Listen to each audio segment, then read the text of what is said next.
You lie down, turn off the lights, and suddenly your mind gets louder. Not during the day, not when you're busy, but right here in the quiet. You replay conversations, you imagine future problems, you question things that didn't matter all day. And the strange part is, you know you should sleep. So why does your brain choose this moment to think the most? It doesn't feel like thinking. It feels like being trapped inside your own mind. One thought leads to another, then another. What if I said the wrong thing? What if tomorrow goes badly? What if I'm falling behind? And even when you try to stop, your brain keeps going. During the day, you're distracted. Noise, people, tasks, they anchor you. But at night, those anchors disappear, and what's left is just you. Your thoughts become louder because there's nothing competing with them. But it's deeper than that. This habit slowly shapes how you see yourself. You start to believe, I'm an overthinker. I can't switch off. There's something wrong with me. It affects your decisions. You hesitate more. It affects your relationships. You analyze conversations long after they end. It even affects your sleep itself, creating a cycle where thinking leads to poor sleep, and poor sleep makes thinking worse. So this isn't just a night problem. It becomes part of your identity. But here's the question most people don't ask. What if your brain is doing exactly what it was designed to do? You're not broken. Your brain isn't working against you. It's trying to protect you, just in the wrong environment. Overthinking at night is not a flaw. It's an adaptation, a system that once helped humans survive. Think about it. When the world goes quiet, your brain shifts into a different mode. It starts scanning for unresolved problems, because from an evolutionary perspective, nighttime was dangerous. Darkness meant uncertainty, and uncertainty meant risk. So your brain learned, before you rest, check everything. The problem is, your brain doesn't know the difference between real danger and psychological discomfort. A missed message, an awkward moment, an uncertain future.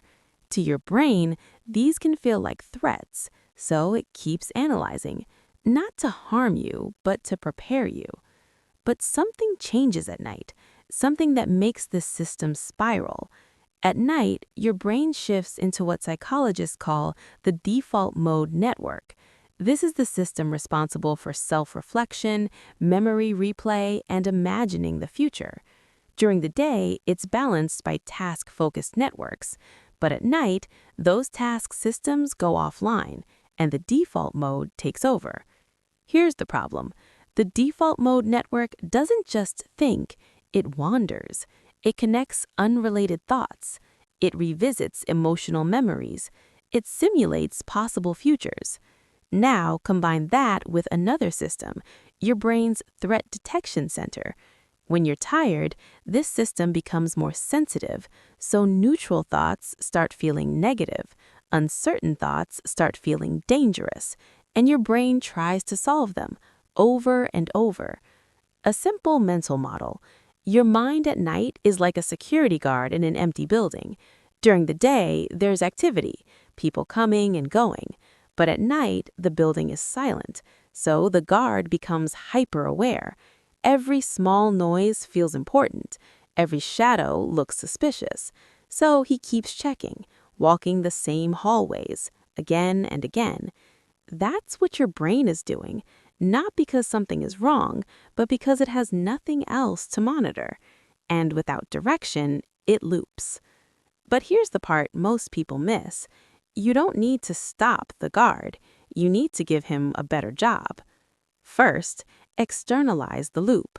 Before bed, write down everything on your mind. Not neatly, just unload it. Your brain overthinks because it doesn't trust memory. There's something called the Zeigarnik effect. Unfinished thoughts stay active. Writing signals to your brain, this is stored. You can stop holding it. So instead of replaying, I need to reply to that message, you place it somewhere concrete, and the loop begins to loosen. Second, shift from solving to observing. When thoughts appear, don't engage them, label them. Planning, remembering, worrying. This activates your prefrontal cortex, the part of your brain that regulates emotion. It reduces the intensity coming from deeper emotional systems. So instead of, what if tomorrow goes wrong, you notice, this is a worry thought. And something subtle happens. You step back. Third, give your brain a low-stakes anchor. Focus on something simple and repetitive, your breath, a slow count. The brain can't focus deeply on two things at once, so when you gently anchor attention, you interrupt the loop. Not by force, but by replacement. Count your breaths from 1 to 10, then repeat. Not to fall asleep instantly, but to give your mind something safe to hold. Fourth, reduce cognitive input before bed. What you consume before sleep becomes material for your mind to process. If you fill it with emotional or complex content, your brain keeps working, trying to organize it, make sense of it. So, the quieter your input becomes, the quieter your internal world becomes. Even 30 minutes of calm changes the tone of your night. Fifth, accept the presence of thought. This one feels counterintuitive, but trying to force your mind to stop often makes it louder. There's something called the rebound effect. The more you suppress a thought, the more it returns. So instead of pushing thoughts away, let them exist and move. All of this comes back to one idea. Your brain is not trying to keep you awake. It's trying to close open loops. At night, without distractions, those loops become visible. So the goal isn't silence, it's a sense of completion, or at least enough closure for your mind to rest. Think of your mind as that night security guard again. If you give him nothing to do, he patrols endlessly. But if you hand him a simple checklist, clear, contained, he slows down. He stops searching for threats, and eventually he sits. So tonight, when your mind starts again, don't see it as something to fix. See it as something to understand. Your brain is asking, is there something unfinished? And instead of fighting it, you can respond gently, without pressure. Because the goal isn't control, it's awareness.